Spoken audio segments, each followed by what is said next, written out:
When I got this itch to do yoga, I was very excited. I don't know why. There's a lot of potential. There's a lot of potential. There's a lot of things that was being done with a lot of discipline. I'm so indebted to him, to you guys. Most of us struggle because we talk about the mind and the heart, but it's only when the mind and the heart space is integrated, then we actually understand the similarities and the differences, I think, which apply. So, okay, now is your parents' generation happier than their earlier generation? Now, if you really think carefully, with all the gadgets that we have, we should be happier than them. This series is brought to you by the Reset app, an amazing app that equips you to be happy by flexing the positive mindset muscle. So go ahead and download today. Link is in the description below. It's free. Hello everyone, welcome to our first interview. I have the privilege of having a conversation with a long-time friend of mine, Siva, who is also the managing director of the LOA Center. And we are actually talking about an initiative that Siva masterminded, which is going to leverage on World Mental Health Day, which is going to be celebrated or acknowledged on the 10th of October. It's a yearly event, and this year Siva has actually come up with a theme of being human. So what we are doing is we are together with our team coming up with a series of coffee talks with people who are interested or playing in the platform of being human and looking at how we can actually extend this message to make it a bit more mainstream. Welcome, Siva. Thank you, Derek. Thank you so much. Great. Maybe you can start by sharing some perspective in terms of what made you think about focusing on World Mental Health Day and later on coming up with the theme of being human. Thanks, Derek. First of all, I would like to thank Derek. I was asked by the team who would be the best person to talk to about this. I said the first person that came to my mind is you, because we have known each other for a long time, and I think sometimes the conversation that we have is rather deep. Again, we have an amazing team, and there's an array of speakers that we are currently interviewing and will be aired out. I'm sure you'll be enjoying this being the first session. So I'm very excited to roll this out together with you and you overseeing the entire thing, which is a blessing for me because it takes someone with the same willingness to do this. So thank you so much. You're welcome. Yeah. I think we've had this conversation over the last 12 years that we've been doing this work, right? We started off, just with mindset, attitude, behavior change type work, and we've since evolved, I think, more into emotional resilience, and more recently with a focus on mindfulness and consciousness. And maybe you can, just help us to frame or elaborate how that conversation, give us the clarity of wanting to use the theme of being human for the work that we're going to do for the next 52 weeks. We all started this 12 years ago, right? It was with the concept of law of attraction when we came back from Vancouver after attending the program, facilitated program conducted by Michael G. Rozier, the best-selling author. I'm so indebted to him, to you guys, because one of the reasons is that was basically the awareness that was created. There's something bigger out there. Now, one of the things that I'm very proud of with the team, with LOA Center, is we kept on to the message. We actually drove in deep, whereby we started dabbling into human potential. For 12 years, we've been working on this. I was personally intrigued with how human being operates, especially me. Everything that I've been doing since I came back from Vancouver, the first group of people that I closely worked with were my family, right? You know about the story, you know how it impacted me, Devi, and then the kids, Kavina, Kavita, and Krishna, how they were actually growing up in this message.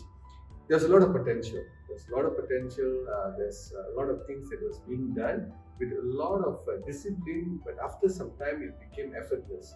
And as the saying goes, you don't have to have a disciplined life. You just have to be disciplined just long enough until habit kicks in, right?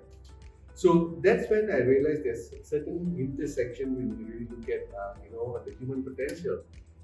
Because every buddy that I was listening to, talking to, either watching in a TED talk or in any kind of YouTube or reading a book, one of the things I realized is that I started becoming very aware of what are the inputs I'm having.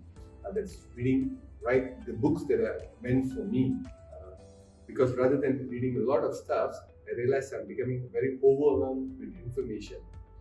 Then I realized that I need to go on some information diet and just choose the things that I want. Otherwise, sometimes affluence and abundance can also cause harm, like the illnesses that we have nowadays. So that drove me into understanding human potential. Initially, I was just thinking you need to be super successful. You need to have the cars, the houses, and all that stuff. But there's underlying things that's over there that needs to move the human potential to the next level. And everyone was talking about something called happiness. And the deeper I went, I realized that all this ability that we have, it's inborn. We have all this inside. And we started looking at it outside. So 3 years ago, when I got this itch to do yoga, I was very excited. I don't know why. I'm sure there was some where I learned about this. Like Tom Blue says, it's an informed tuition. So more rather than intuition. Along the way, I'm sure I attracted this because we teach law of attraction. What I realized was I needed to do yoga, and something deep inside told me that if I want to do yoga, I want to go and learn from the right yoga teacher or a place. I didn't want to go somewhere in a studio where they're talking about hot yoga or some other yoga. I want to learn the real one. So, long story short, someone sent me in WhatsApp message something with law of attraction. I was very excited because that's what we do. Open. Next thing I saw a bearded guy sitting there with some kind of headgear on him. I've never seen him before. Okay, it was written there Sadhguru. So I was like, okay, because of the title Law of Attraction, I clicked. And I was listening to it and it made a lot of sense and there was a lot of simplicity.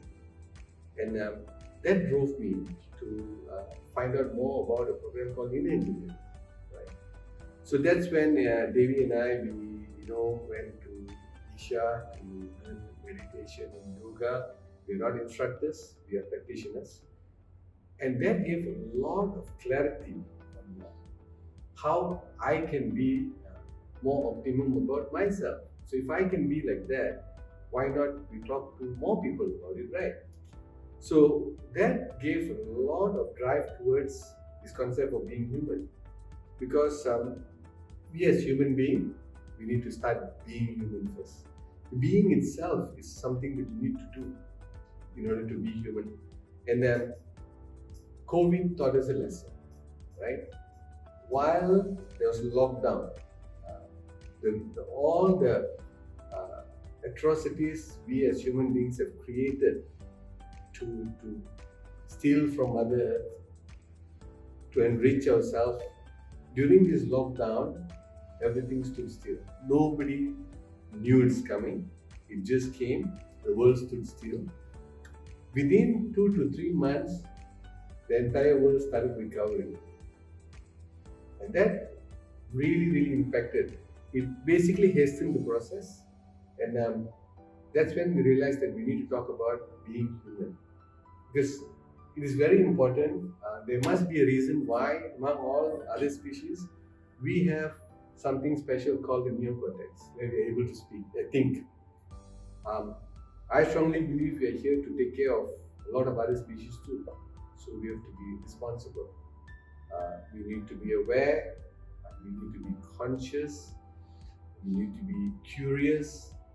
We need to be inclusive. All these things plays a role. So these 5 things that I'm sharing with you, I saw some intersection. So that mooted it, and when I was in one of the corporate places 1 year ago, that is on the 10th October 2019, we were having a conversation about World Mental Health Day. So I shared with the head of safety and health.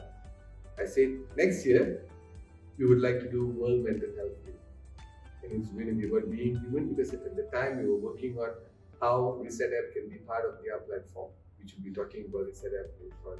So that's how the entire thing came on board. And now we are here having this conversation. We are bringing in some amazing people to talk about this. So that's how it all started, Derek. I'm super grateful for the space that has been created by all of you guys, because I've been surrounded with good people. I had my moments, concepts help, ability to respond better. So that's how it started. Great. So I think one of the reasons which make this series of talks more impactful and more meaningful also is because of our COVID experience, right? Where for the last 6 months we've had to essentially put most of our lives on hold, or even just press the pause button, and just realizing that we are dominated by human doing rather than human being. And this was an external factor that could have stopped to all this. And we then realized that when we focused away from the doing part and we focused on the being part, because we were stuck with it, we were stuck with ourselves, it was really, really uncomfortable. So then the next question was, if I'm uncomfortable about being a human being, how do I get unstuck? So I think that is where the theme of being human came into play, and we are now inviting a lot of people from different platforms to talk about being more human. It could be engaging through conversation, it could be music, it could be different modalities, because we realize that there's not one key that fits everybody, right? We all have different personalities, different perspectives, different learning modalities. However, there is a combination key to unlock the fullest potential in each one of us. And we more and more realize that these 5 keys in any combination for us are in mindfulness, how we think, attitude, how we see, how we respond to life, pessimistic, optimistic, and the whole range in between. We talk about behavior, how we are triggered by what happens to us. Are we reacting or are we responding? And then behavior patterns become habits and rituals over time. Then we also have things like resilience, because of experiences like what has just happened. We have got distraction, we have got disruption, interruptions in our life. Life happens. How do we address negativity? How we address doubts? How we bounce back from setbacks and stuff like that. And then, of course, the main theme of what we're going to be talking about in the weeks to come, the mindfulness component, right? The combination of doing some form of meditation, some form of additional activity to allow us to be more human, to have this combination of repeatedly doing something, conditioning ourselves, and over a period of time, essentially getting back to the consciousness and the awareness of who we are as human beings. So maybe you can share with us what you have thought about and planned in terms of moving ahead, in terms of how the work that we've done over the last few years, especially in terms of addressing human nature with conditioning, using the Reset app as a conditioning tool, essentially to help us to be more human. Maybe we can start with that. Yeah, that's awesome, Derek. It's interesting that when we rolled out this, we realized that one size doesn't fit all, because there's a lot of prescription out there that I got this from diet books, whereby say you go into this kind of diet, you will be losing weight, and people went into this, and I went into it. also. Certain times it worked, certain times it didn't work. And it's the same thing that everyone is experiencing, right? Some get it, some can't. Because one of the reasons is basically we are a non-linear being. We can't just take it like a machine. We have so many things that's running. There's a lot of variation in our body. The way we are as physiology and psychology, we're all different. If you take, 2 to 3 variables in our life that makes us unique, right? What you've been doing and through your experience, when you see you're becoming a unique person, right? That makes us human being. We're all unique, but it also puts together a common element where we need to be responsible for what we're doing. So one of the things that why we're driving this is also the way we think. As I said earlier, we are the only species where we have this amazing neocortex which has been developed. It's called neo because it's new, right? And we are still trying to grasp on how it works, right? There's somewhere I listen, you can go and Google it. Since the introduction of modern human, your limbic system and reptilian has grown like 3 times, and your neocortex has grown like 6 times. Meaning we are running in this operating system is getting better and better. But just that, can we cope up with that, right? So as you know that currently the situation is that I always ask this question, and many people have asked this question. We can put out to the audience also, right? Is this generation happier than the previous generation? You can look at your parents, okay? Now, is your parents' generation happier than their earlier generation? Now, if you really think carefully, with all the gadgets that we have, we should be happier than them. But the cases are more rampant. People are more stressed and depressed, whatever they can call it, branding taking place also, compared to our parents. Because one of the reasons is that we have these technologies around us where we really don't know whether we are able to grasp the use of the technology which is moving so fast. We all know one of the biggest contributor for stress is speed, not the drug, right? Speed in the sense, last time when our parents were at home, there's no phone. If there's work to be attended, someone needs to come to the house or they need to go to the office next day to know there's work. Now a ding in the phone knows that your boss is calling. It's the same chemical reaction that you're having as if you're seeing a saber-tooth during your forefathers' time, hunter-gatherers' time. So all these things happening, my personal opinion, we have not evolved that much compared to technology. That I think all of us will agree. Technology has taken a leap and we are still quite slow in catching up. So with that perspective, we know our systems of education, the way we go to uni and then we go into job, and then from job we commute to work, home. All these things have been working in a very stressful environment whereby we started operating more from the limbic and the reptilian part where fight or flight. We all know that. A ding in the phone, a meeting where people are not happy. In school, the way you have to follow certain timetable, in certain cultures, in the past, in the first 12 years, you just don't play, right? Because your brain is not fully developed to understand the logical part of things. And then the next 12 years, you actually go into math, science and all that. I think Finland is doing a good job, right? I saw a documentary where the kids were climbing trees and looking at some bugs and all that stuff. So, but in India, they used to have Gurukul and all that stuff, where you go into this and you understand that this is how the brain works. So we have gone into a situation such that we have hastened the process. We've gone into so scientific, and the maths and science and all that thing in a very young age we're doing. I'm not telling it's good or bad. The thing is that can we take it, right? Now we've gone through, been conditioned. We've been reacting, compulsively reacting, rather than consciously responding to stuff. And one of the best way to consciously respond is by pushing the signal from your limbic system or your reptilian. Because during that time, you all can go and do your own research. There's so many things in there how fight or flight happens, right? During fight or flight, you have cortisol, which basically locks your whoever that you're with, either fight or flight. During this time, you have a tunnel vision. So we all know if there's an argument with your spouse or what, if you're going to slash out something, it's not the right thing to say because you're just focused on the target. And right after that, you're going to go away and then you're going to sit down quietly. And the next thing that hit you in your conscience is you've done something wrong.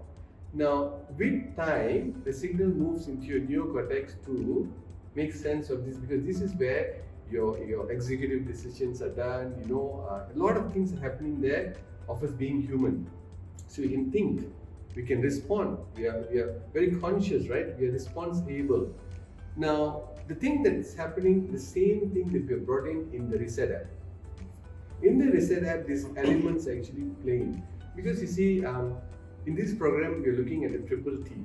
That is basically what are the talents that you have used to come up of your adversity, what is the technique that you use, or it could be a tool that you use.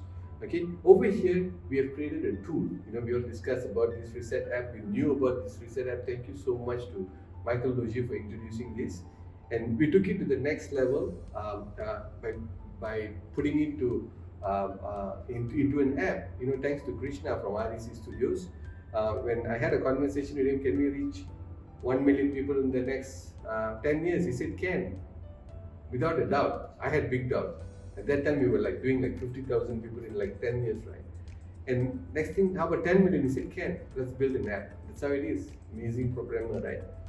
So what the Reset app does is, when you're having some sort of you're in negative situation, rather than compulsively reacting, that's what we do, you hit the Reset button and you ask the question, so what do you want? So over here, you are spending some time typing on what you want. This is what we call in positive psychology, as written in many books. I think Sean and Co also talked about it. It's on the growth mindset, right?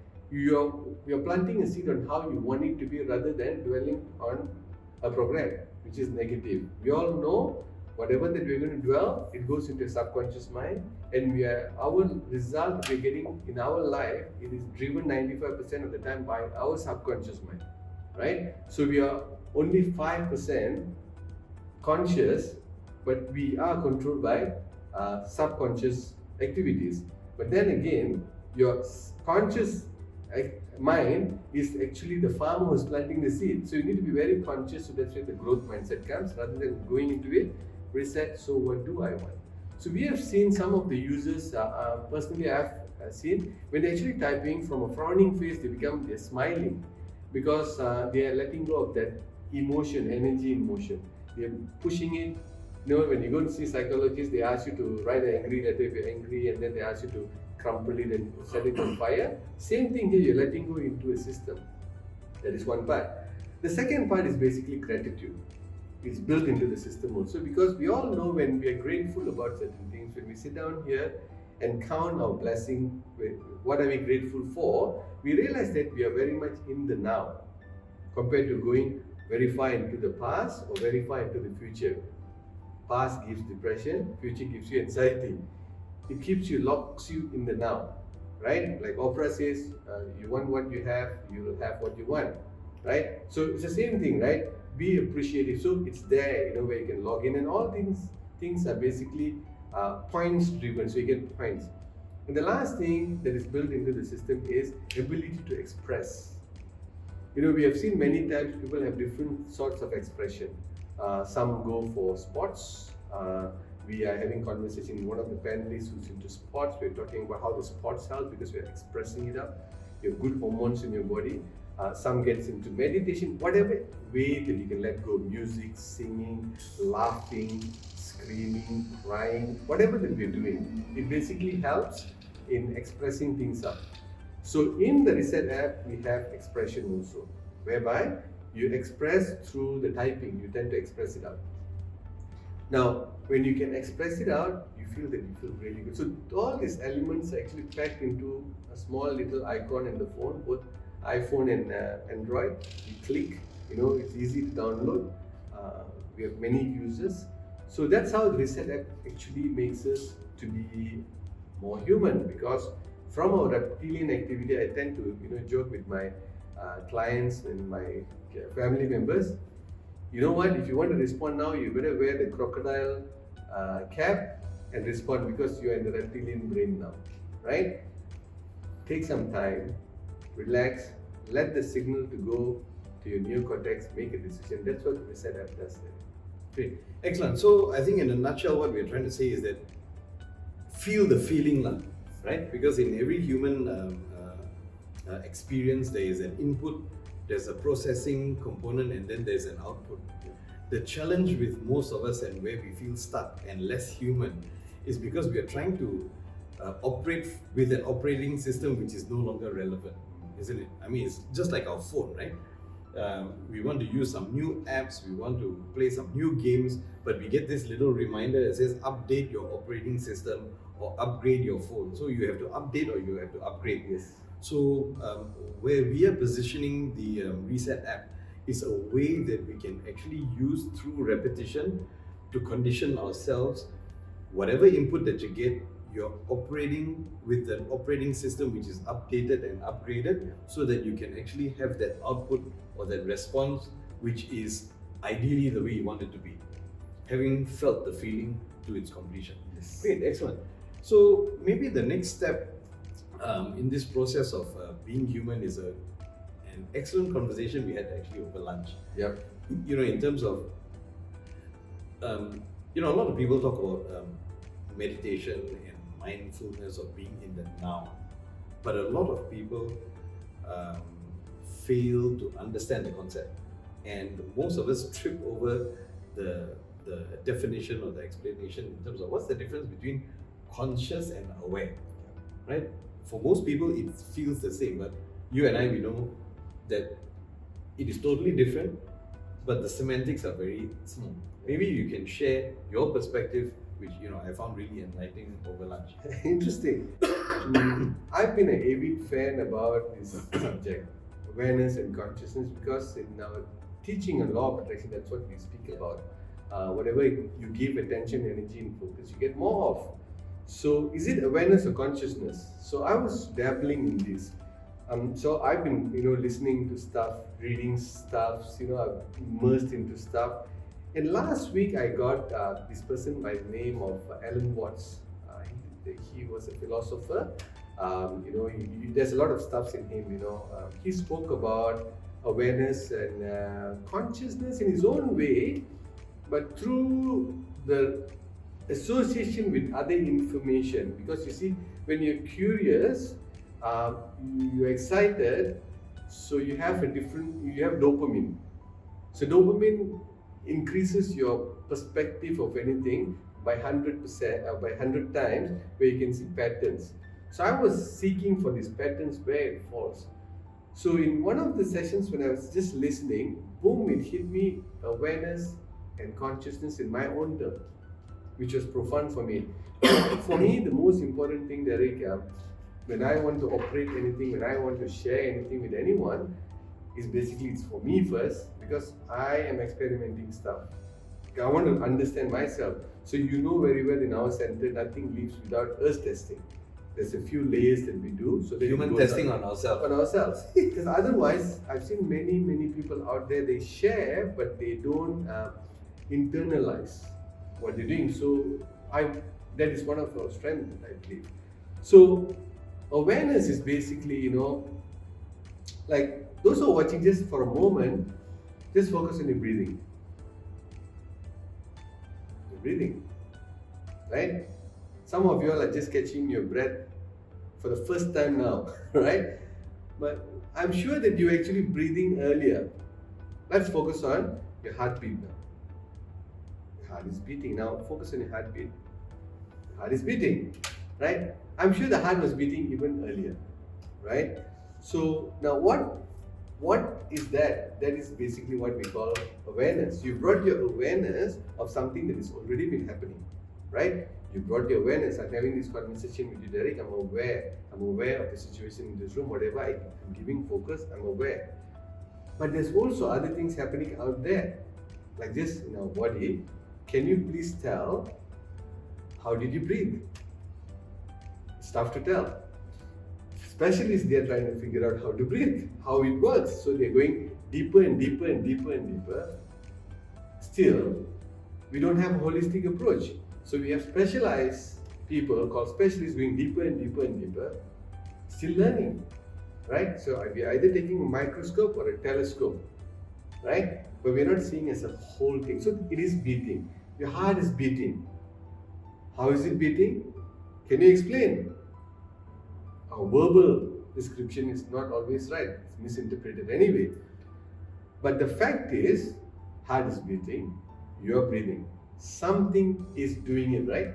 Some sort of intelligence that's making us to operate this way.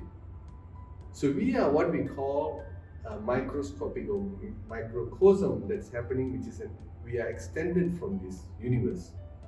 Now the same thing that is happening out there, whatever you can see, but there are certain things you can't see, which doesn't mean it doesn't exist. Just like what you said, my own cloud, and there's also collective clouds out there of people. We're not tapping into that. There's intelligence out there.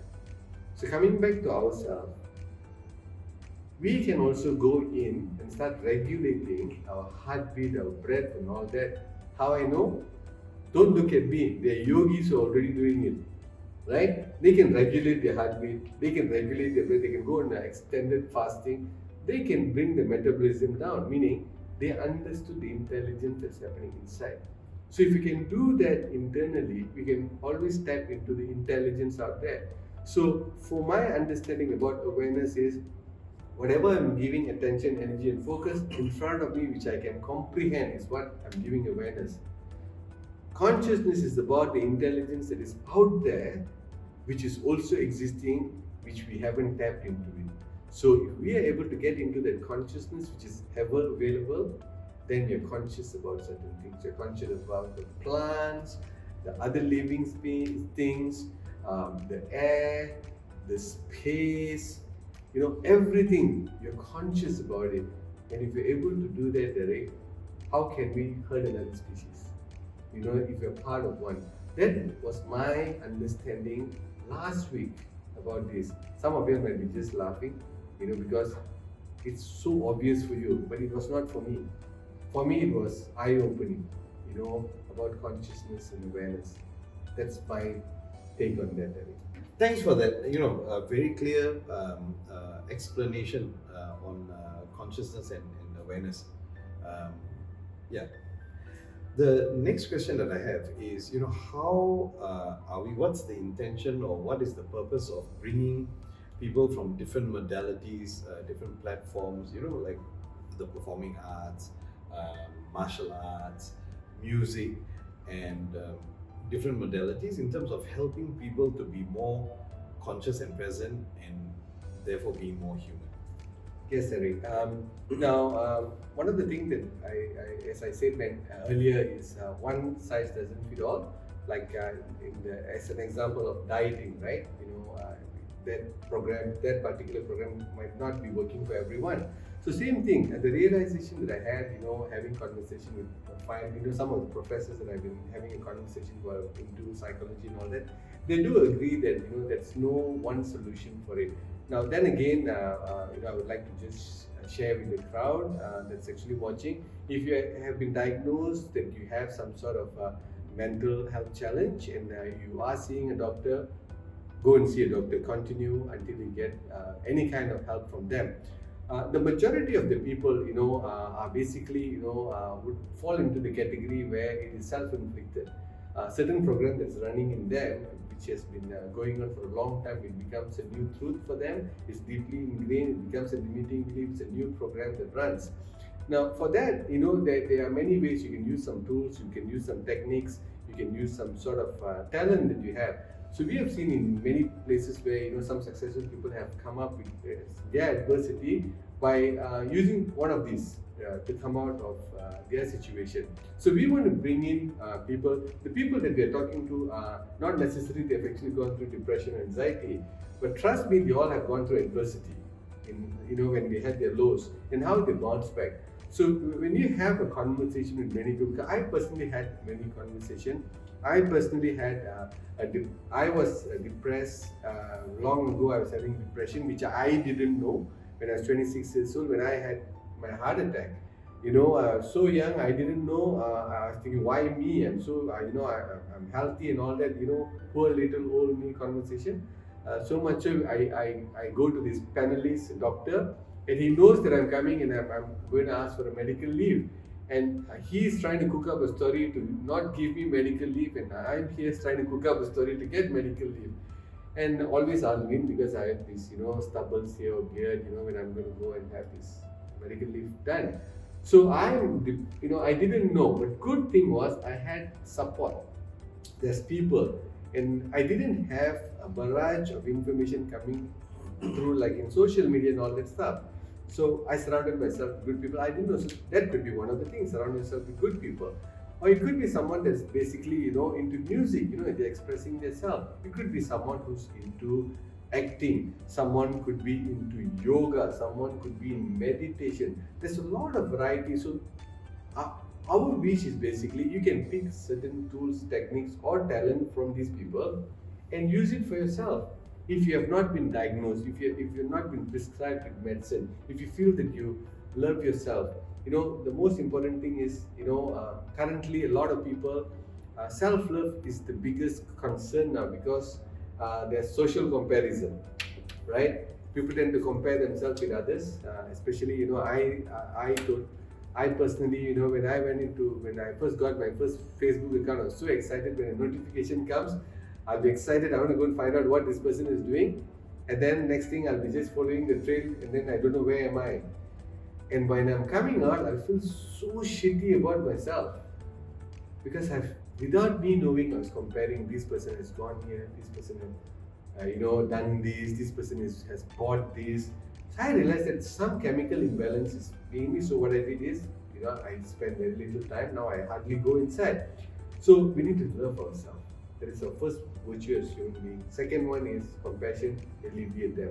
So by bringing fine minds together, people who have come out of their situation or have got a way for preventing someone from going into a situation like that, I think we need to bring these kind of people together to have a conversation so that out there you can pick what works for you and try it out. My friends, we have to experiment stuff, right? We have to try it out. If it doesn't work, go seek for help. By all means, go seek for help. If you can prevent it, it's better than cure. So that's why we're bringing these minds together, Derek. Excellent.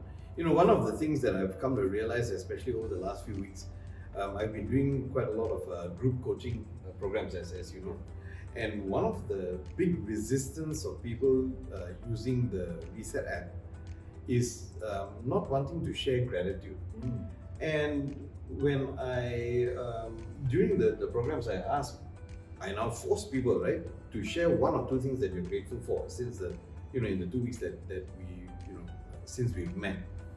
And I've come to realize that most people struggle with feeling of gratitude when they are overwhelmed with the feeling of unforgiveness. If you resist forgiving ourselves, it is almost impossible to feel gratitude. So the learning point is when you're using the Reset app or you're writing in your gratitude journal and you find yourself resisting or avoiding being grateful, the trigger is there is a sense of unforgiveness or not loving yourself, which is blocking your feeling of this gratitude.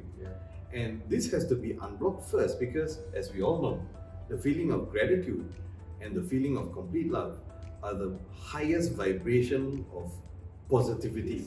So when people complain and say, hey, law of attraction, what a load of rubbish, it doesn't work. It doesn't work because we are not applying it correctly.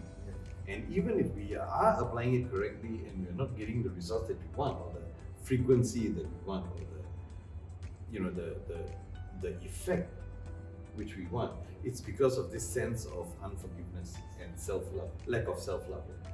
So I think the common starting point, and this is an invitation for everyone, is to just get real with your life. What does it mean? Get really excited about life. That's one. And the second one is get connected with your feeling. Feel your feeling and be okay with it. It can be positive, it can be better, negative. The first step is actually feeling the feeling.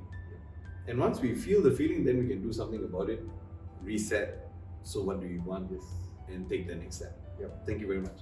So, just coming back and potentially finishing off our conversation. So we realize now that a big part of being more human is to really stop looking for solutions outside of ourselves and start looking for solutions within ourselves. What are, one, two, or three simple things that our friends who are listening in can apply Yep. and get some tangible results to say, hey, I'm getting some results, and then wanting and desiring to get more information over the next 52 weeks of our postings. Yeah. I think the first thing is we need to slow down. We're too fast. Take some time. Observe, be able to consciously respond to what's in front of you. Be aware of what you're saying, what you're thinking, how you're feeling. Be one, because this is how I look at it. Your thoughts are many, but you lock into a few, which is called thinking. When you start thinking, there's emotion, energy in motion, which creates chemical reaction, fires the neurons and the your muscular skeletal system, which goes into your action, and then result comes. So we need to be mindful about it. We need to be conscious, observe. We need to be curious about situation, because that is our inborn quality as a child, that we are curious about things, so that you're always excited and passionate about life, because life is worth living. And we need to be inclusive rather than being exclusive. That's the challenge in many places. People are becoming exclusive. It could be in politics, it could be in education, it could be work. Exclusivity is the most important thing. Be inclusive, meaning love, and have compassion for others. So these are important things for us for being human. So take this. One of the best way is, if you're looking for a tool, use the app. It is free. It's a real good app. During this process, Derek, we have actually saved 2 lives who have decided to leave rather than committing suicide. So we all have this amazing ability in being human. I think we should exercise that and make this world a better place. When we are living it, the next generation should be proud of us. Thank you. Excellent. So thank you very much, everyone. The whole idea of engaging people in this process, and we're launching it on World Mental Health Day, is to actually connect with as many people as we can, finding some common ground, some common areas of interest, and then unfolding in that area of interest to learn something new, to gain some perspective on life experiences, build some new friendships, and in the process actually construct an environment which is loving and supportive for us to actually be uplifting to more vibes and helping people to be more human. So we look forward to meeting you again at our next podcast or posting on Instagram, YouTube, and any other social media channel which comes into play. And we look forward to hearing your stories as well. And do send us a message if you'd like to participate and be a part of our platform in the next 52 weeks. So all the best. Wishing you, to be more human. So looking forward to seeing you next time. Thank you. Thank you. If you like the format of this video, if you like the content, please hit the like button at the bottom of your screen and stay in touch with us.